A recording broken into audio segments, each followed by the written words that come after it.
নমস্কার বন্ধুরা, আজ আমি দেখাবো পূর্ব বাংলার চাল কুমড়ো দুধ শুক্তো। এর জন্য নিয়ে নেবো একটা গোটা চাল কুমড়ো, 1 কাপ মটর ডাল ভিজিয়ে বেটে নুন দিয়ে ফেটিয়ে ছোট ছোট আকারের বড়া তৈরি করে নেব।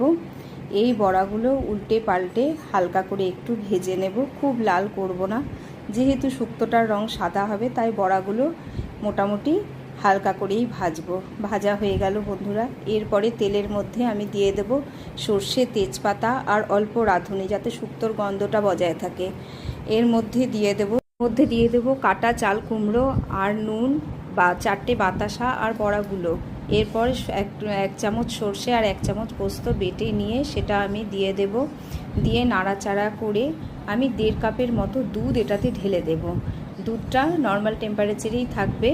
তারপর এটা ফুটে উঠলে একটু মাখো মাখো হয়ে গেলে একটু সেন্টের জন্য অল্প কাঁচা লঙ্কা ছড়িয়ে দিলেই তৈরি হয়ে গেল আমার দুধ শুক্তো।